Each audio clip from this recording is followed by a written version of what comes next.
राज ठाकरे का विरोध है 5 जून को, जब तक माफी ना मांगे तब तक ना, ऐसा आपने शुरुआती दौर में कहा था। अब आप कह रहे हैं कि 5 जून को तो अयोध्या हमारे कार्यकर्ताओं ने बुक हो गई है, अब माफी भी मांग ले तो 5 जून को नहीं आ सकते। सत्य ये है कि अब अगर वो माफी मांग लें और हम भी चाहें तो वो नहीं आ सकते हैं, क्योंकि अयोध्या फुल है।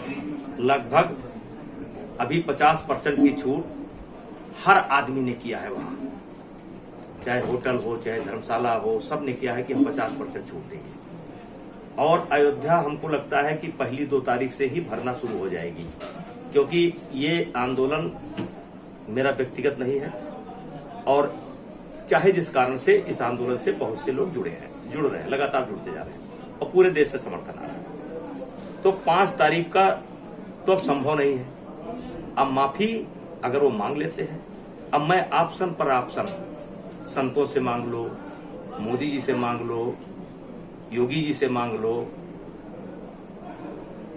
कि गलती हो गई अब आगे नहीं करेंगे, 2 शब्द कहना है आ जाओ, लेकिन 5 को नहीं आ सकते। 5 को अयोध्या हाउसफुल है।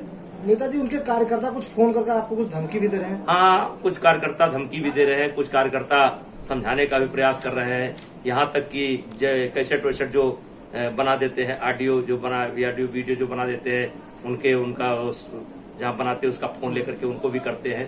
लेकिन उनके धर्म की उनकी से क्या होता है। अभी तक राज ठाकरे सबको चुनौती देते थे, पहली बार उनको एक चुनौती मिली है जो उत्तर प्रदेश से मिली है कि माफी मांगे जो उत्तर भारतीयों का अपमान किया है। अब वो शौक में है। ये हमसे चुनौती नहीं मिली है, ये उत्तर भारतीयों की पीड़ा है जो चुनौती बनकर के निकल रही है। ये भी कहा जा रहा है कि महाराष्ट्र में जो लोग रहते हैं उत्तर भारतीय, उनको भी डर बना हुआ है इसमें। नहीं, उत्तर भारतीय बहुत प्रसन्न है और बड़ा सीना तान करके चल रहे हैं। जो लोग बोलते हैं वो झूठ बोलते हैं।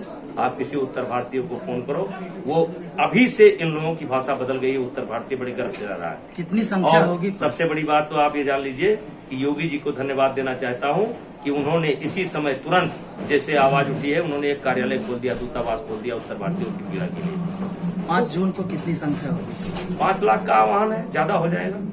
जिस प्रकार से आपका दौरा चल रहा है इससे हमारा दौरा अभी 2-3 दिन लगातार जो है पूरे प्रदेश का है, जिसमें बदायूं है, जौनपुर है, आपका मथुरा है, आपका मेरठ है और फिर आपका बनारस है, देवरिया है, कुशीनगर है, पड़रौना है, संत कबीर नगर है, फैजाबाद है, अम्बेडकर नगर है, आजमगढ़ है, खीरी लखीमपुर है, सीतापुर है, श्रावस्ती है, बहराइच से चलेगा।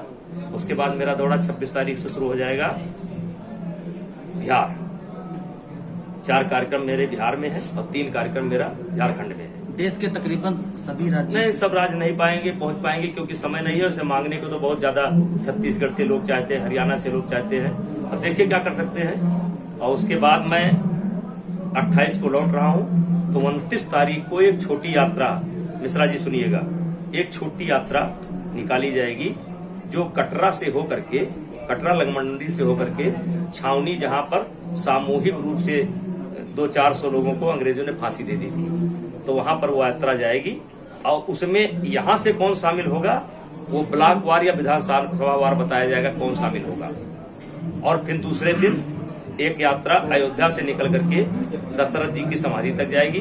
तीसरी यात्रा सुल्तानपुर रोड पर कोई स्थान है उस पर जाएगी। चौथी यात्रा रायबरेली वाली रोड पर जाएगी। 5वीं यात्रा यानी 3 तारीख को, यानी 2 तारीख को एक यात्रा फैजाबाद से निकलेगी जो सोहावल के आसपास जाकर के खत्म होगी। और फिर एक यात्रा नए घाट से निकलेगी और तिरुपति होटल तक जाएगी 3 तारीख को। और 4 तारीख को हम कुछ लोगों के साथ नंदनी से सरजू मैया की आरती के लिए जाएंगे और 5 तारीख को अयोध्या चलेंगे।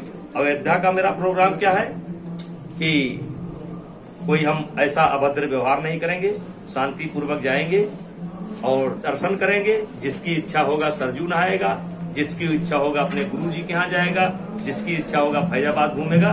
लेकिन फैजाबाद से लेकर के अयोध्या तक में उस दिन जो है उत्तर भारतीय ही दिखाई पड़ेंगे, ऐसा मेरा विश्वास है।